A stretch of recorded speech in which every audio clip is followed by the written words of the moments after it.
Bueno, vamos a ver estructuras repetitivas como tal y vamos a estar haciendo más énfasis en la estructura for. La estructura for como tal es una estructura que eh, bajo la concepción mía, esto es bajo mi criterio, esto no lo vas a tener en bibliografía, es una estructura que tiene los tres elementos básicos de toda estructura repetitiva. ¿Ya? Pero para que puedas comprender qué es una estructura repetitiva, te voy a un poquito recapitular todo lo que ya habíamos estado trabajando anteriormente. Habíamos trabajado en un diagrama de flujo que comúnmente seguía un flujo recto, ¿no? En nuestros primeros pasos de poder comprender algoritmos. Posteriormente habíamos visto que este flujo se puede bifurcar a través de condiciones, es decir, que podemos tener flujos alternativos en función a una condición que nosotros declaremos acá. De todas maneras, al final de cuentas, en función a las acciones que vayamos haciendo en una segmentación, en un flujo determinado, en una bifurcación, si quieres verlo así, el flujo vuelve nuevamente al punto principal. ¿Ya? Entonces, acá, al final de cuentas, podríamos haber tenido algunas acciones más y luego terminaba el algoritmo. Fin. Podremos ahora tener en cuenta de que van a haber ciertas acciones que van a empezar a repetirse en diferentes problemas. Y desde ese punto de vista, nosotros tenemos que tener en cuenta de que ahora este flujo se va a ver alterado. ¿Ya? Se va a ver alterado con un retorno. Recuerda que este flujo al principio simplemente seguía una línea recta y llegaba a su punto final. Las estructuras repetitivas nos permiten tener un punto de retorno, es decir, que se me ocurre que desde este sector de acá, desde este punto donde yo quiera, podría volver a este otro punto. Es decir, que podría hacer que el flujo vuelva acá, ¿ya? Y otra vez volver a repetir, ¿no? Es decir, que esto se repetiría. A nivel gráfico, esto es una estructura repetitiva. Obviamente que nosotros acá tenemos que tener en cuenta algunos principios que habíamos visto de los algoritmos, ¿no? Habíamos dicho que un algoritmo era una serie de pasos ordenados, ¿sí? Que seguían un orden y al final de cuentas se tenía que terminar y se obtenía un resultado. En cambio, acá estoy tal vez saliendo del contexto, indicándote de que desde este punto yo podría alterar el flujo para que de alguna manera yo nuevamente vuelva a llegar a un punto anterior, es decir, podría ser este el punto A y el punto B, y hacer que las acciones que están dentro de este entorno que te estoy marcando van a repetirse. Es decir, que el flujo, ni bien llega al punto B, vuelve nuevamente al punto A. Luego sigue el flujo, entra la condición, dependiendo de lo que salga de la condición, puede que venga por acá y luego nuevamente llega al punto B y eso indica que nos teletransportaríamos, si quieres verlo desde ese punto de vista, a este otro punto, nuevamente al punto A y volvemos a entrar y se me ocurre que puedo ir por acá y luego nuevamente vuelvo por acá y me teletransporto. O, bueno, o voy al punto A si quieres verlo desde ese punto de vista. Entonces, en este esquema estoy rompiendo un principio de los algoritmos. Me dice que un algoritmo, si uno de los principios me dice que debe ser finito. Finito se refiere a que debe terminar en algún punto del tiempo. No puede ejecutarse de por vida. Entonces, en esa percepción, nosotros no podríamos directamente colocar, se me ocurre por decir, puertas o puntos de transporte para ir de un punto a otro punto. Necesitamos tener en cuenta acá que vamos a tener una condición.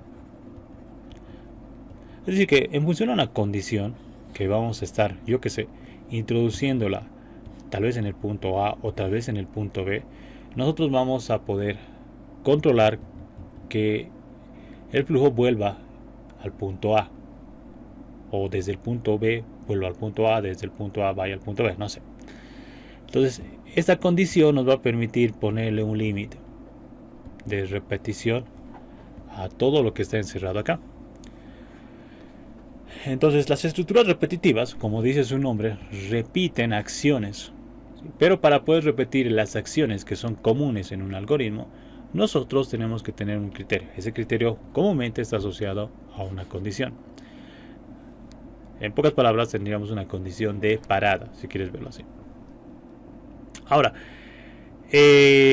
para que se pueda plantear una condición, tú tienes que tener en cuenta que cuando nosotros utilizábamos condiciones, por ejemplo, cuando teníamos acá este rombo, las condiciones se traducían en pocas palabras a preguntas, ¿no? Preguntas. En pocas palabras, aunque valga la redundancia, las preguntas se traducían a valores que se podían comparar, cuantitativos, si quieres verlo así, o valores iguales. Acá utilizábamos valores de comparación. Y lo que comparábamos en pocas palabras eran variables. Variables con constantes o variables entre variables. Es decir, si la variable A es mayor que B, si A es mayor que 10, si A es menor que 5, etcétera. Estas eran en pocas palabras condiciones que las conocíamos como preguntas. Entonces, para que nosotros tengamos que tener la ejecución de este bloque que se repite, nosotros vamos a tener que estar vinculados a una condición. Y recuerda que en una condición lo más probable es que tengamos siempre presente una variable sobre la cual se compara frente a algún valor. Entonces, una estructura repetitiva bajo este contexto va a tener siempre este esquema. Va a tener una variable de control, siempre. Esto es indispensable. Esta variable de control va a estar asociada a una condición. Y para lograr que el principio de finitez sea cumplido en un algoritmo, vamos a tener otro punto. Acá vamos a asumir que la variable de control cambia, debe cambiar. Si hay una variable que tiene que estar atenta a algo, y para que llegue en algún punto, ya sea a cumplir esta condición o a cumplir esta otra, no puede quedarse con el valor que está, sino que tiene que ir cambiando a medida que se van ejecutando ciertas acciones. Entonces, estos tres elementos son importantes en toda estructura de control. Variable de control, que en pocas palabras acá tendría que estar inicializada o configurada correctamente. Este es el antes de poder hacer todo este proceso de repetición. Esta condición puede estar entre el punto A o entre el punto B. Y la variable de control, como te digo acá, debe cambiar. Comúnmente está dentro del cuerpo de la estructura. Es decir, que acá, en este punto. Esos tres elementos son indispensables para poder trabajar con una estructura repetitiva. ¿Qué quiere decir? De unos instantes te voy a explicar algún ejemplo donde vamos a estar pudiendo contemplar lo que son estructuras repetitivas. Pero con lo que te estoy mencionando tendríamos más o menos un esquema así. Se me ocurre, imagínate, supongamos que estamos en un ambiente. ¿Ya? Alguna vez has debido ver algunos sensores de luz, ¿no? Se me ocurre que acá tengo un foco en el ambiente. Y se me ocurre que acá en este sector, bueno, vamos a proyectar más acá el ambiente. Vamos a dibujarlo en un plano 2D. Entonces, supongamos que acá tenemos el piso y acá tenemos la pared, el techo, por decir. Esto es un pasillo. Y acá tenemos un sensor, ¿ya? El sensor de luz. Y acá tenemos, por ejemplo, un foco. Se me ocurre, me estoy inventando. Y se me ocurre que acá tenemos otro sensor. Entonces, cuando una persona se aproxima, está caminando, este sensor de luz emite, yo que sé, no sé cómo funciona, pero me estoy imaginando, me imagino que emite unas de luz o tiene algunos elementos que permiten, por ejemplo, chocarse con objetos en movimiento o tal vez chocarse con algo que está próximo. Entonces, por decir, tiene un radio de disparo, por decir, y se me ocurre que es este. Entonces, su radio está más o menos contemplado en este sector, por decir, me estoy inventando, no te estoy diciendo con certeza. Tal vez el ejemplo es tonto, pero voy a asumir esto. Supongamos que este es mi sensor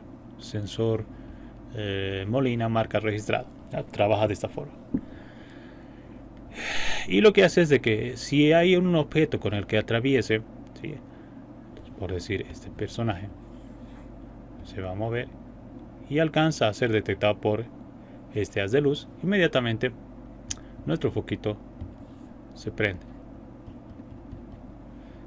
Entonces, cuando esta persona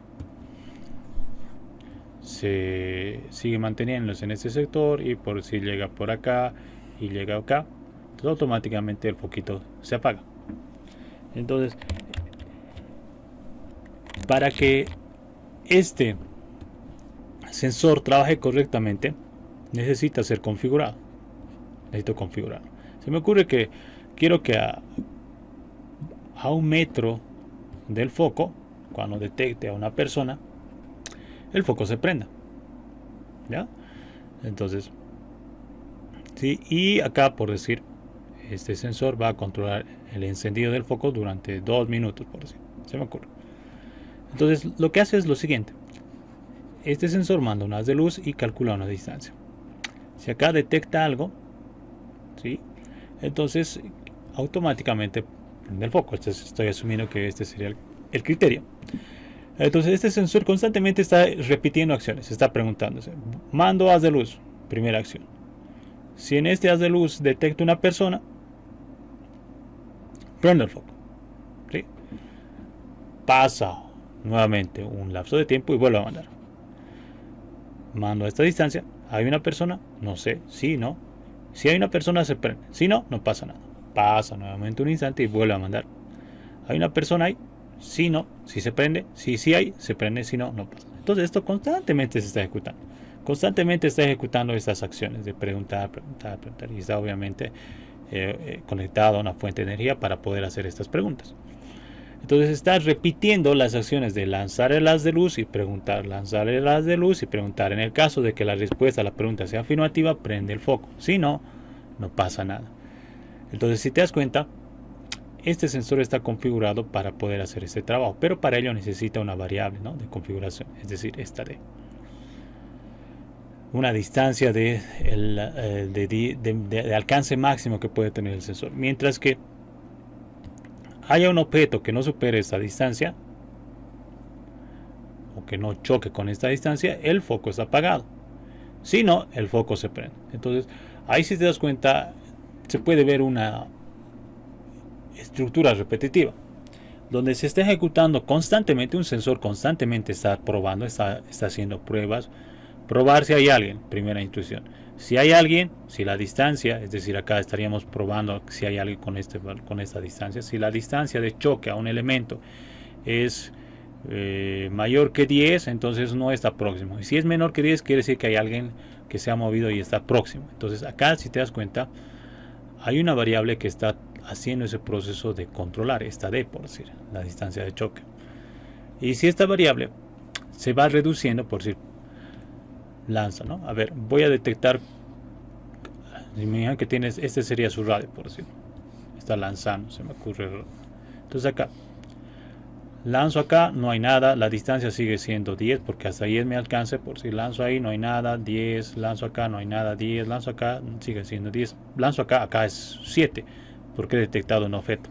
Entonces mi distancia de alcance, que era 10, ahora ha disminuido a 7, por así. Entonces, como es menor que 7, quiere decir que hay algo que está próximo. Entonces automáticamente prendo el foco. Entonces esta variable D de la distancia va a ir cambiando por cada pregunta. No necesariamente cada pregunta, pero sí en algún punto. Lanzo acá, la distancia es 10, porque ahí es mi alcance. Lanzo acá, la distancia es 10. Lanzo acá, la distancia es 10. Lanzo acá, la distancia es 10. Lanzo acá, la distancia es 7. Muy bien, entonces la distancia ha cambiado. Deja de ser 10 y ahora vale 7. Entonces, como es 7 y es un valor menor al configurado, por decir, en el sensor, automáticamente prende el foco. Entonces acá tenemos una variable de control D que constantemente se está evaluando, pero en algún punto cambia para que de alguna manera se prenda el foco. Entonces, una estructura repetitiva tiene un parecido similar a lo que te acabo de explicar. Existe una variable de control que de alguna manera tiene un valor configurado, ¿sí? Para que se ejecute algo o se repitan ciertas acciones, esta variable de control se tiene que evaluar a través de una condición. Cuando la condición se cumple o no se cumple, no sé, dependiendo de cómo se haya planteado la condición, se van a realizar ciertas acciones. Pero en ese proceso de realizar acciones, probablemente la variable de control cambie. Y si la variable de control cambia, va a haber algún punto en el que esta condición va a dejar de cumplirse, o va a cumplirse tal vez, y en función a ello se tenga que seguir repitiendo o se tenga que romper el ciclo. Entonces, por ejemplo, en algún punto el foco se va a prender. El foco se prende mientras que la distancia de detección a una persona, por decir si está vinculado, si nos vamos más a fondo, el foco está prendido. Si la distancia de detección es menor que 10 y se me ocurre no haya pasado 2 minutos de estar prendido, pues hay una condición. Si no, sigue prendido, entonces se sigue consumiendo energía. La acción que se hace es sigo consumiendo energía, sigo prendido. Vuelvo a preguntar, ¿hay un elemento cerca? Si sí, entonces sigo prendido. Si no, entonces en algún punto me voy a apagar. Esa es la idea. Entonces las estructuras repetitivas tienen este esquema de tener siempre esta forma de trabajo.